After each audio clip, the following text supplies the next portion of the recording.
Amigas y amigos de la televisión universitaria, qué bueno que nos vemos otra vez en Diametral Periodismo de Coyuntura. Soy Temoris Greco. Estamos en la segunda parte de esta interesantísima entrevista con Rebeca Ramos, coordinadora de políticas públicas de GIRE, y con Isabel Fulda, coordinadora de investigación. GIRE es el Grupo de Información en Reproducción Elegida, una organización de mujeres con muchísima tradición en México. Y pues continuamos nuestra conversación sobre las mujeres y la cuarta transformación. Parece que cuando hablamos de cuarta transformación, vemos el catálogo de héroes que se han manejado, ¿no? Y parece que las otras tres transformaciones las hicieron hombres solamente, que no se reconoce a las mujeres que estuvieron ahí presentes. GIRE tiene esta crítica, ¿no? Una falta de perspectiva de género en un gobierno que precisamente fue en gran parte construido con la idea de tener una perspectiva de género. De hecho, hay bastante, o sea, yo creo que todos nos sentimos muy orgullosos al ver que México de pronto se colocaba a nivel de legisladores en uno de los países con una paridad de género más exacta que hay en el mundo. Muchos países escandinavos te quedaron así pasmados, ¿no? Hasta los superamos de pronto, cuando ellos siempre han sido los que van adelante en esto. Y también, porque una crítica que se hizo al principio con bastante tino, fue que sí, había un mismo número de legisladoras que de legisladores, pero la repartición de posiciones en comisiones o en el poder del Congreso no había esta paridad. Y en el gabinete, al menos al principio, ya después hubo un cambio, pero también hubo esta paridad. ¿A qué se refieren ustedes cuando dicen que este gobierno y ese nuevo régimen que distribuye el poder de esta forma, al menos el poder a nivel nominal, no tiene una perspectiva de género? Pues creo que algo que nos preocupó desde GIRE, desde la campaña y después durante el gobierno de transición y ahorita una vez que está la administración actual, es que pareciera que los temas de género se han relegado, digamos, a otro momento de esta cuarta transformación, ¿no? Como que en el discurso se habla mucho de justicia, de pobreza, de corrupción, de impunidad, y pareciera pensarse que estos temas no atraviesan a las mujeres o no tienen que ver, no se entrelazan con los temas de justicia reproductiva en específico y con los temas de género en general. Y entonces sí teníamos desde un principio una preocupación por que se diluyera la importancia de este tipo de temas que tratamos de apuntalar nosotras, y que, digamos, se partiera de este clásico discurso de que primero nos encargaremos de combatir la corrupción y combatir la pobreza, entendida la pobreza como los hombres, digamos, y ya después, cuando hayamos resuelto todos estos problemas, entonces voltearemos a ver estos temas, ¿no? Entonces, digamos, esta idea de segmentar los temas de género como en políticas rosas y en respuestas rosas como si fuera algo menos importante, es una preocupación que hemos tenido. Y sí, sin duda, como dices, el hecho de que este gobierno iniciara con un gabinete paritario y no solamente, digamos, simbólicamente, sino que también estas mujeres estuvieran posicionadas en secretarías importantes, y sí, a nivel legislativo también hay una paridad muy notoria en los congresos locales y en el federal. Es importante y simbólicamente lo es en cuanto a representación de las mujeres, pero también es importante que esto derive en resultados concretos con respecto a los temas que atañen a las mujeres y no se quede simplemente como algo cosmético que se puede presumir, digamos, a nivel internacional, pero que realmente no tiene repercusiones materiales, ¿no? A nivel, por ejemplo, de gabinete, ¿a quiénes podríamos ubicar como secretarios o secretarias que están sinceramente preocupados por impulsar la agenda de las mujeres? Pues yo creo que justo hay personas que con su trayectoria han sido aliadas y aliados muy claros en los temas de derechos de las mujeres. Ya comentábamos hace unos momentos sobre la secretaria de Gobernación, Olga Sánchez Cordero, pero también, por ejemplo, está Marcelo Ebrard, que cuando fue jefe de gobierno del Distrito Federal apoyó y apuntaló el tema como la despenalización del aborto y el programa IL, el tema del matrimonio igualitario. creo que hay personas de la Secretaría del Trabajo que se muestran como aliadas de los temas de derechos de las mujeres, pero no basta con el trabajo anterior o con ciertas declaraciones, sino que eso se tiene que poner en marcha y en acción. Y creo que es importante también traer a la conversación de está muy bien, qué bueno que el gabinete es paritario, se acerca el tema de las legisladoras que están en los congresos locales y en el federal, pero ¿qué condiciones han posibilitado que estas mujeres puedan llegar a estos puestos, por ejemplo, y que ahí cruza, por ejemplo, con el tema de cuidados, ¿no? Si yo como soy una mujer que tengo una carrera profesional y puedo acceder a ciertos cargos de elección popular o políticos importantes, será porque las responsabilidades de cuidado están de alguna manera distribuidas y tengo apoyo para que todo este trabajo se esté dando. Entonces creo que por una parte podría parecer que el tema de la paridad política no incluye estos otros temas como el de los cuidados, y acaba siendo una condición esencial que el gobierno no está viendo, con esto que ya hablábamos de las estancias infantiles, pero también, por ejemplo, con estos temas de, no sé, pienso en la burocracia y estas declaraciones de tienen que trabajar de sol a sol y los sábados, sin tomar en consideración que todas estas personas tienen responsabilidades familiares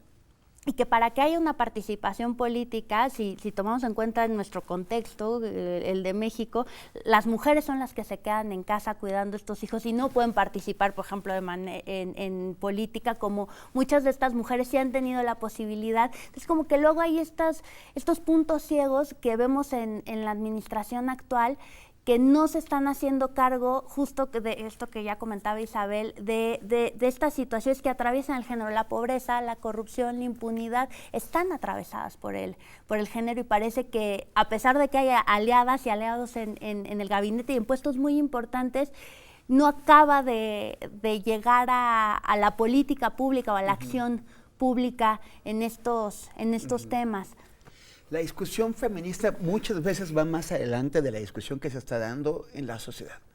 Entonces, por ejemplo, un ejemplo es lo que mencionaste hace un momento, Rebeca, sobre los cuidados, ¿no? No se entiende mucho de lo que hablamos para los cuidados. Hace un par de días estaba en una tienda de conveniencia haciendo cola con un cajero que se tardaba siglos, pero bueno, mientras se tardaba, la clienta que estaba delante de mí hablaba de cómo ella se sentía mucho más a gusto. Le estaba explicando al cajero, que ni le hacía caso, pero bueno, pero le intentaba explicar que ella se sentía más a gusto en el trabajo, en su oficina, que en casa. Entonces, ese fue el único momento en el que el hombre levantó la vista y le dijo, ¿cómo? ¿Por qué? O sea, tenía que ser al revés. Y dice, pues porque en el trabajo me pagan por mi trabajo. En mi casa nadie me paga, ni me reconoce, ni les importa mucho porque lo dan por hecho, ¿no? Como que ese es mi papel. ¿Puedes, Isabel, ampliarnos este tema de los cuidados y también pensando en cómo, en eso que estamos hablando sobre el poder, cómo afecta la carrera de una mujer que quiere contribuir como legisladora, como secretaria o en otras posiciones que no tiene las mismas condiciones de exigencia que deben enfrentar sus colegas hombres? Sí, creo que este es un tema importantísimo y que sí cruza temas de oportunidades, de justicia y de pobreza con temas de género. Y creo que, por ejemplo, uno de los programas que ha presumido mucho la actual administración es este de Jóvenes Construyendo Futuro, que está coordinado por la Secretaría del Trabajo, y que la idea es dar como una oportunidad a estos jóvenes que no se encuentran estudiando y no tienen un trabajo en ese momento para poder acceder a diferentes como especie de prácticas profesionales. Y creo que una parte de eso puede ser sí importante en cuanto a dar oportunidades y demás,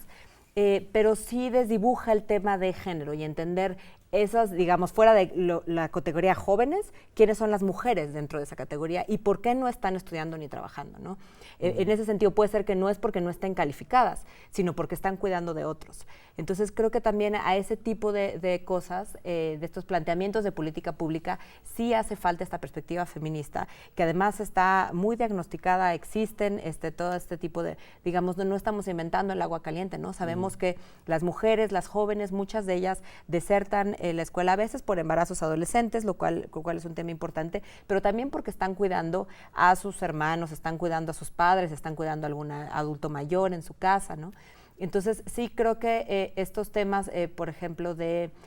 tratar de ver cómo reenfocar, digamos, el tiempo de los jóvenes para tratar de darles oportunidades laborales a futuro y que puedan tener autonomía económica, etcétera, también pasa por reconocer las condiciones desiguales que viven las mujeres. Otro tema como importante en materia de trabajo no remunerado que comentabas ahorita con el ejemplo del súper y que tratamos de plantear desde GIRE, también en conjunto con otras organizaciones, es aquel del trabajo del hogar remunerado, que ese es un pendiente importantísimo en México a nivel del Congreso de la Unión, que sí creo que actualmente se está retomando de manera importante por algunas legisladoras, ¿no? Que ahí el pendiente particular es la ratificación del convenio 189 y ver cómo se puede hacer efectivo el reconocimiento del trabajo del hogar como un tipo de trabajo que requiere pues prestaciones sociales. Entonces, este es un pendiente actual de la administración a nivel ejecutivo y a nivel legislativo que estamos viendo que empieza a avanzar, pero que todavía no tiene resultados concretos. Estamos a punto de terminar este segmento, pero todavía tenemos un cachito, todavía tenemos 1 minuto y medio. Para que nos cuentes, Rebeca, ¿cómo podrían ser una solución para remunerar el trabajo del hogar de las mujeres? Pues mira, creo que por ahí la Suprema Corte de Justicia, pero acaban siendo casos particulares que tienen la posibilidad de llegar al amparo, ya se ha reconocido el valor del trabajo del hogar, por ejemplo, en los casos de las pensiones después de un divorcio, como todo eso es lamentable que tengamos que ponerle números y que antes de ponerle números no seamos conscientes de que lo que hacen las mujeres en casa en términos de cuidado es trabajo y tiene un valor económico, pero ahí, por ejemplo, ya la Suprema Corte ha avanzado en términos de, por lo menos, reconocer que hay obligación y que ahí hubo una aportación económica. Creo que por ahí, por el tema de los casos en específico se puede avanzar. Creo que otro tema importantísimo es este programa piloto que se está haciendo desde el Instituto Mexicano del Seguro Social, que tiene que ver más con las trabajadoras del hogar y de qué forma ahí tanto empleadores como el Estado van a entrar para reconocer esto y darle un valor económico y garantizar las prestaciones de seguridad social para todas estas mujeres que trabajan en el hogar. No sabría decir, o sea, no hay una fórmula mágica, pero creo que es importante por lo menos pasar del reconocimiento y que en cuestiones muy específicas como esto de las pensiones, reconocer también las pensiones alimenticias, pero una vez que una mujer llega a los 60 años, por ejemplo, que haya también este reconocimiento por parte del Estado y que se les esté dando algún tipo de valor, que se les dé el valor económico que tiene todo este trabajo. Muy bien, pues estamos terminando este tercer segmento y vamos, después de la pausa, a llegar al último segmento de esta interesante entrevista. Estamos por terminar esta entrevista, ese es el último segmento. Recuerden que la primera parte de la entrevista la pueden encontrar ustedes en el canal de TV UNAM en YouTube y en la red de Teleuniversitaria. Estamos conversando con Isabel Fulda y con Rebeca Ramos del Grupo de Información y Reproducción Elegida. Y lo que yo quisiera que abordáramos en esta última parte, que lo van a encontrar muy sencillito, muy fácil de así, es ¿qué puede hacer la cuarta transformación en los 5 años y cacho que todavía tiene por delante si realmente quiere enfrentar con éxito la agenda de género? Creo que la parte de fortalecer el sistema de salud,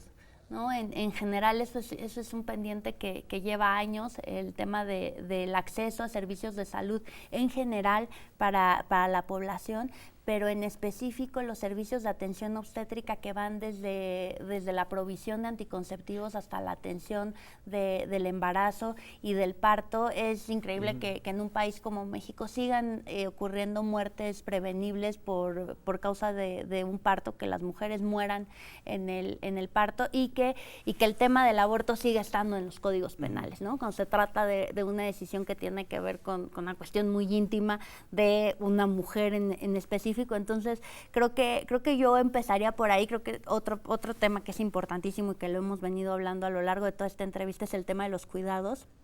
Y reconocer esto como un derecho, no como una prestación clientelar, sino como la obligación del Estado de prestar estos servicios básicos que tienen que ver con el cuidado de las otras personas. Isabel, ¿tú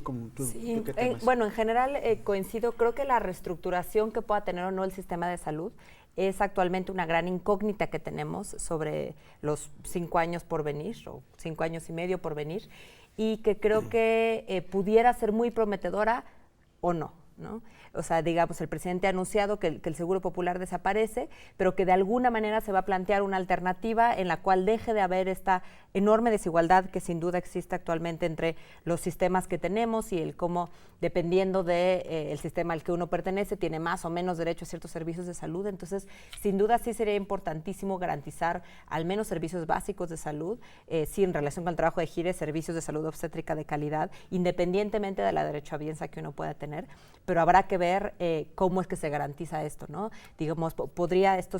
parte de una crítica a cómo se estructuró el programa del Seguro Popular en particular, que puede ser que sea criticable en ciertos sentidos, pero pues la alternativa tendría que ser mejor de lo que teníamos actualmente, ¿no? Entonces sí, creo que esa parte será muy importante y sí coincido, creo que sería una de las apuestas, digamos, más valientes que podría tener el gobierno actual y Morena como partido, apostar por la despenalización del aborto, pero creo que particularmente dado el gran apoyo electoral que tuvieron, esta sería la situación en la que tendríamos que tener compromiso y voluntad política para apostar por un cambio así que podría cambiar pues toda la vida de las mujeres en México. Y más allá de lo que ocurre en el Ejecutivo, ¿cómo va, por ejemplo, este tema? En general, o sea, quisiera que habláramos en general sobre los temas de mujeres en el Legislativo, pero en particular el tema del aborto. O sea,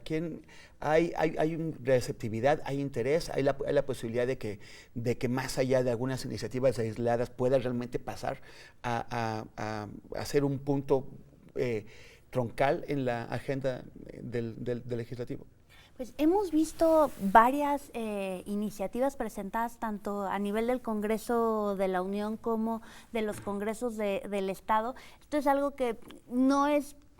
nuevo. Normalmente se han presentado iniciativas. Aquí creo que hay también, lo que cambia es que hemos visto a legisladoras sobre todo, pero también legisladores comprometidos con el tema, que entienden de dónde viene, pero se sigue quedando en la iniciativa, ¿no? Es necesario, no se ha dado el paso aún para dictaminar y mucho menos para aprobar. Entonces justo estamos en este momento en que es importante que pues todas estas legisladoras y legisladores que han identificado la problemática y que están comprometidos con el tema, pues hagan este trabajo político al interior de sus congresos para que este tema pase y por lo menos tengamos yo diría 5 estados por lo menos en donde este año pudieran pasar estas iniciativas y que a nivel pues del Congreso Federal se puede hacer algo en el Código Penal Federal, en la propia Ley General de Salud, pero seguimos, o sea, creo que hay este compromiso de algunos legisladores, pero todavía no se ha dado el paso hacia la aprobación y seguimos en el tema de las iniciativas solamente. Y hace un momento que están mencionando el tema de que el proyecto, bueno, o el programa de jóvenes Construyendo el Futuro está invisibilizando la problemática. ¿Esto cómo se puede trasladar a una agenda legislativa en materia de trabajo que tome en cuenta esas diferencias que hay? O sea, porque no se trata de que hombres y mujeres seamos iguales, se trata de que hay necesidades específicas de cada grupo, ¿no? O sea, hay especificidades que nos hacen distintos, entonces eso tiene que estar reflejado en la ley. Sí. ¿Cómo está? Yo creo que algunas diferencias con respecto a las condiciones que enfrentan, digamos, las niñas y adolescentes y las que enfrentan los varones, ya las conocemos en realidad, ¿no? Como que pareciera que en esta administración todo tiene que empezar asumiendo que no había nada antes, y la verdad es que sí teníamos y tenemos suficiente información y estudios que lo confirman, para saber el tipo de condiciones que se enfrentan las jóvenes en México y, digamos, garantizar sus derechos también pasa por todos estos otros temas, garantizar su acceso a anticonceptivos, al aborto, particularmente a la prevención de la violencia, porque muchos de estos situaciones que llevan a que ellas dejen de trabajar o dejen de estudiar tienen que ver con situaciones de violencia sexual, violencia en casa. Entonces, esta información la tenemos, se tiene que traducir o debería de traducirse no solo en legislación, sino en políticas públicas, pero sí pasa en primer lugar por reconocer que partimos de un país que es desigual en cuanto al género, además de que es desigual y es injusto para las personas con X diferentes condiciones, ¿no? Entonces, digamos, tenemos que, si vamos a hablar en serio de justicia, tenemos que reconocer estas intersecciones que existen entre las diferentes poblaciones para atenderlas con base en evidencia. Y la verdad es que esta evidencia, pues ya la tenemos, siempre la hemos tenido, necesitamos al menos un nivel mínimo de voluntad política que la traduzca en realidad.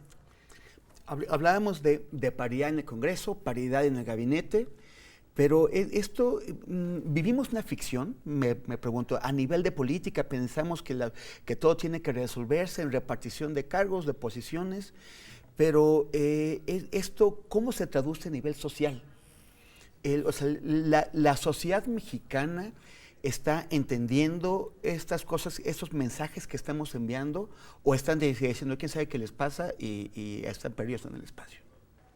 Yo creo que justo uno de los temas, y volvemos en el tema de los cuidados, ¿no? Como la redistribución, puedes tener un gabinete paritario, puedes tener un congreso paritario, y si las responsabilidades en la casa siguen recayendo principalmente en las mujeres, estamos viviendo una especie de ficción. Por supuesto que es muy importante que haya esta paridad y toda esta parte de la participación política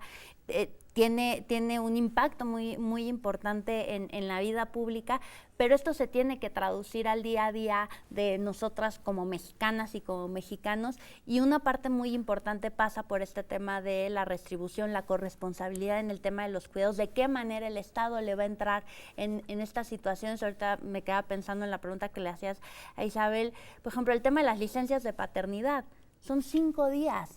¿Dónde está esa corresponsabilidad de un hombre que acaba de tener un hijo frente a la responsabilidad, por ejemplo, de la mujer? Por supuesto que las licencias de maternidad tendrían que ser más amplias que 12 semanas, pero las de paternidad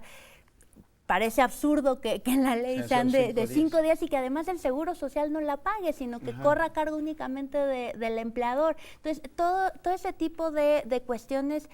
se deben por una parte, reformar en la legislación y que haya política pública que permite efectivamente que haya una mayor pues igualdad en las tareas cotidianas de las personas, y que no nada más tenga que ver con estos gabinetes paritarios o los congresos paritarios.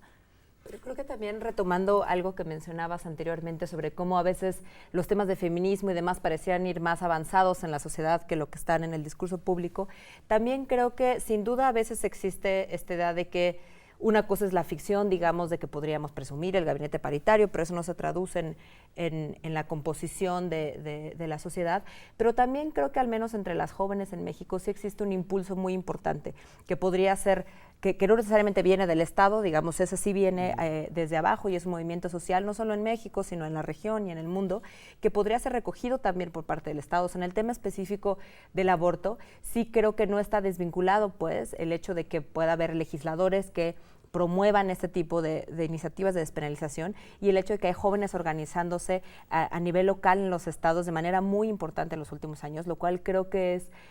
un dato importante que tiene que tomar en cuenta el Estado, ¿no? No es solamente que desde el Estado se pueden promover políticas de igualdad, sino que la misma sociedad igual las exige, ¿no? Y aquí hay un diálogo que tendría que haber entre Estado y sociedad, en el cual hay veces en las que particularmente las mujeres jóvenes están tratando de impulsar estos cambios de políticas y de las relaciones que tienen, ¿no? En las familias, en sus comunidades, en las escuelas, mucho más allá de lo que está aspirando el propio gobierno. Bueno, para aprovechar al máximo los últimos 2 minutos que nos quedan, Ese es un tema que me parece vital, ¿no? Como muchas personas muchos jóvenes que no están en las universidades o que no están en los puntos en donde suele concentrarse la gente y discutir y organizarse, ¿cómo pueden encontrar y digamos, gente con la cual conectarse? ¿Cómo pueden generar sus propias iniciativas? Pues justo yo creo que el tema, y parafraseando al presidente de las benditas redes sociales, cómo se da este espacio en donde no necesariamente las jóvenes y los jóvenes tienen que, porque muchas veces no tienen las oportunidades de estar en las universidades, y que ahí hay todo un diálogo y hay una participación muy activa por parte de jóvenes y de mujeres en ese sentido. Entonces yo creo que ahí es un espacio muy importante. Vemos organizaciones con varios años de trayectoria, pero yo creo que, y Isabel ya lo decía, a nivel social y de movimiento local en las comunidades se están moviendo muchas cosas, y creo que ahí pues son los espacios justo para discutir y para cambiar estas realidades sin necesidad de que la 4T nos dé su anuencia. O sea, no es solamente una cuestión de esperar que los gobiernos y los legisladores resuelvan las cosas, sino de que la gente tome